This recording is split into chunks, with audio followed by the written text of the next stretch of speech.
नमस्कार, 100% समाचारमा स्वागत छ। म अनिस्मा बस्नेत। सुरु गरौं 100% समाचार।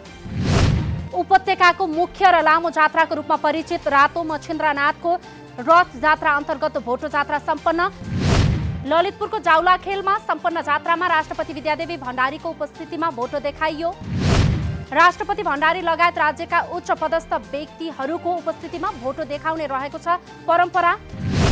भोटो देखाउने जात्राका लागि मछिन्द्रनाथको रथलाई लगनखेल स्थित खटिटोलबाट तानेर जाउलाखेल पुर्याइयो। रथ जाउलाखेल पुर्याइएको चौथो दिन भोटो देखाउने प्रचलन। भोटो जात्रा सकिएपछि जात्रा पनि सम्पन्न। जाउलाखेलमा भोटो देखाएपछि रातो मछिन्द्रनाथलाई खटमा राखी बुङमती पुर्याइने। रातो मछिन्द्रनाथको रथलाई 6 महिना पाटन र 6 महिना बुङमतीमा राख्ने परम्परा। यो जात्रा वैशाख शुक्ल प्रतिपदादेखि असार शुक्ल चौथीसम्म झण्डै 2 महिना चल्छ। मछिन्द्रनाथको जात्रालाई सहकालका देवताका रूपमा हिन्दू तथा बौद्ध धर्मावलम्बीले मनाउने परम्परा। उपत्यकावासी नेवार समुदायको विशेष पर्वको रूपमा परिचित भोटो जात्राको दिन सरकारद्वारा उपत्यकाका सरकारी कार्यालयहरूमा दिइएको छ सार्वजनिक बिदा।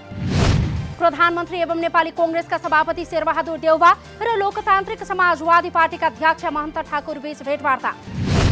दुई नेता बीच संघ र प्रदेशको आगामी निर्वाचनमा कसरी जाने भन्ने बारेमा छलफल केन्द्रित। लोकतान्त्रिक समाजवादी पार्टीको केन्द्रीय कार्यकारिणी समितिको बैठक आइतबार बिहान 11 बजे बस्ने। बैठकमा स्थानीय तहको निर्वाचनको समीक्षा गरी आगामी संघ र प्रदेशको निर्वाचनको आन्तरिक तयारीको बारेमा विस्तृत छलफल हुने। आगामी संघ र प्रदेशको निर्वाचनसम्म सत्तारूढ गठबन्धन टिक्ने अवस्थामा नरहेको प्रमुख प्रतिपक्षी दल नेकपा एमालेका नेता एवं पूर्व मन्त्री छविलाल विश्वकर्माको दावी। एमालेभित्र प्रधानमन्त्री कसलाई बनाउने भन्ने विषयमा छलफलै नभएको तर गठबन्धनमा आफ्नो प्रभाव विस्तार गर्न दाहाल र नेपालले सो हल्ला फिजाएको आरोप। स्थानीय तह निर्वाचनमा पार्टीभित्रकै कमजोरीका कारण अपेक्षा अनुसार नतिजा आउन नसकेको तर्क। आगामी संघ र प्रदेशको निर्वाचनमा भने पार्टीको सिङ्गो शक्तिलाई परिचालन गरेर अघि बढ्ने भनाई। पार्टीभित्र असन्तुष्ट नेता कार्यकर्ताको मागलाई सम्बोधन गरेर आफूहरू संघ र प्रदेशको निर्वाचनको तयारीमा लाग्ने प्रतिबद्धता। जनतालाई हेपेर निर्णय गर्दा कांग्रेसले काठमाडौँ महानगरपालिकाको मेयरमा पराजित हुनु परेको नेपाली कांग्रेसका वरिष्ठ नेता रामचन्द्र पौडेलको दावी। नेपाली कांग्रेस र नेकपा एमालेले जनताले चाहेको विपरीत उम्मेद्वार खडा गरी जनतालाई हेपेका कारण राजनीतिक दल महानगरको प्रमुख बन्न नसकेको आरोप। काठमाडौँ महानगरपालिकाको मेयरका लागि कांग्रेस र एमाले दुवै पार्टीले अघि सारेका उम्मेद्वार उपयुक्त नभएको तर्क। प्रमुखका उम्मेद्वारहरूको कार्यक्षमताको समय सकिसकेकाले जनताले राजनीतिक दलहरूले गरेको निर्णयलाई लत्याएको भनाई। नेपाली कांग्रेसको नेतृत्व पंक्तिले वंशवादको आधारमा उम्मेदवारी दिएको भन्दै जनताले त्यसको सजाय नेताको टाउकोमा लौरो लगाइदिएको स्पष्ट। यस्ता घटनाबाट पाठ सिकेर राजनीतिक दलहरूले जनताले रुचाउने उम्मेद्वार उठाउनु पर्ने भन्दै पुनः मूर्ख निर्णय गरेर राजनीतिक दलको अपमान गर्न नहुने धारणा। स्थानीय तहको निर्वाचनको परिणामपछि आफ्नो पार्टी सत्तारूढ गठबन्धनभित्र धेरै असन्तुष्ट रहेको सत्ता साझेदार नेकपा एकीकृत समाजवादीका सम्मानित नेता झलनाथ खनालको गुनासो। सम्मानजनक ढङ्गले गठबन्धन हुँदै नभएको भन्दै सो निर्वाचनको परिणामबाट आफ्नो पार्टी धेरै असन्तुष्ट रहेको टिप्पणी। आफूहरूको असन्तुष्टि सत्तारूढ दलहरूको बैठकमा राखिएको र आन्तरिक रूपमा पनि छलफल गरेर एउटा निष्कर्षमा पुग्ने प्रतिक्रिया। तत्काल वामपन्थी दलहरू बीचको एकताको आवश्यकता औल्याउँदै त्यो सम्भावना भने अहिलेलाई निकै कमजोर रहेको तर्क। वामपन्थी दलहरू बीचको एकता तत्कालका लागि आवश्यक भए पनि मेजर दलका नेताहरूका कारण सो सम्भावना निकै कमजोर हुन पुगेको धारणा। निजगढ अन्तर्राष्ट्रिय विमानस्थलको काम अघि नबढाउन सर्वोच्च अदालतले दिएको आदेशको पक्षमा काठमाडौँमा प्रदर्शन।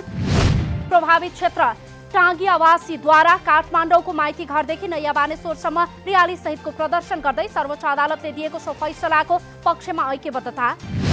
बिना विकल्प सो विमानस्थलको धावन मार्ग बनाउने सरकारको निर्णयको विपक्षमा सर्वोच्च अदालतको आएको हो आदेश। कार्यान्वयनको माग गर्दै आफूहरूले ऐक्यबद्धता स्वरूप काठमाडौँमा शान्तिपूर्ण रियाली सहितको प्रदर्शन सुरु गरिएको स्थानीयको भनाई। तत्काल सो विमानस्थलका प्रभावित क्षेत्रका नागरिकहरूलाई लाल पूर्जा सहितको जमिनको व्यवस्था गर्न पनि सरकारसँग माग। 50 वर्षदेखि त्यहाँ बसोबास गर्दै आएका स्थानीयहरूलाई विस्थापित गराउने षड्यन्त्र राज्यबाट भइरहेको भन्दै आपत्ति व्यक्त। प्रभावित क्षेत्रका बासिन्दालाई सो बस्तीको विकल्पमा लालपूर्जा सहितको जमिन तत्काल उपलब्ध गराउनुपर्ने उनीहरूको मुख्य माग। महिला तथा बालबालिकामाथि हुने यौनजन्य अपराधको घटना उजुरीका लागि हदम्याद राख्ने कानुनी व्यवस्था तत्काल हटाउन सरकारसँग माग गर्दै काठमाडौँको माइती घरमा प्रदर्शन। पीडाको कुनै हदम्याद हुँदैन भन्ने मूल नारासहित गरिएको हो प्रदर्शन। सडकमा पलेटी कसेर बसेका प्रदर्शनकारीहरूद्वारा पीडकलाई कडा कारबाही र पीडितलाई उचित क्षतिपूर्ति सहितको व्यवस्था गर्न सरकारसँग माग। सरकारले माग पूरा नगरेसम्म आफूहरूको आन्दोलन जारी रहने चेतावनी। दया होइन न्याय देऊ, हामी चुप लागेर बस्दैनौं, पीडाको कुनै हदम्याद हुँदैन भन्ने लेखिएको प्लेकार्ड समेत गरेका थिए उनीहरूले प्रदर्शन।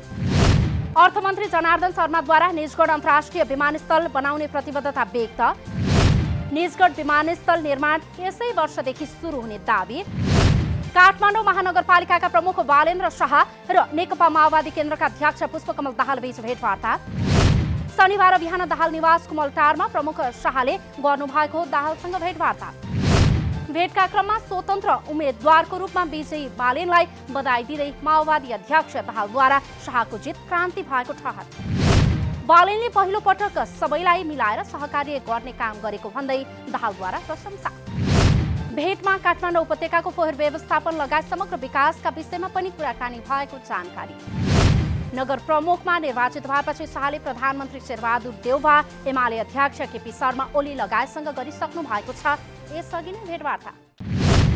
2063 साल जेठ 21 गते सरकारले नेपाललाई जातीय छुवाछुत मुक्त राष्ट्र गरेको थियो घोषणा। केन्द्रसँगै 77 वटै जिल्लामा प्रमुख जिल्ला अधिकारीको संयोजकत्वमा दिवस मनाइयो।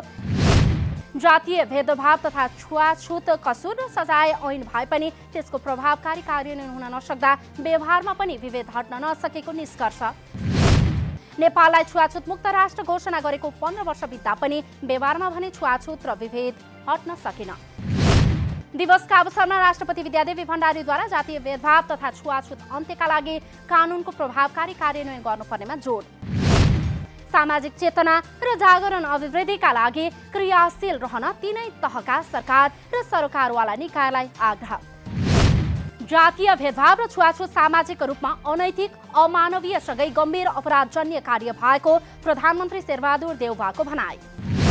नेपालको संविधान 2072 को धारा 24 मा छुवाछुत तथा भेदभाव विरुद्धको हकलाई मौलिक अधिकार सरह गरेको छ सुनिश्चित। 21 जेठ 2063 मा संसदले नेपाललाई छुवाछुत मुक्त राष्ट्र घोषणा गरेको सम्झनामा 2068 देखि यो दिवस मनाउन गरिएको हो सुरु।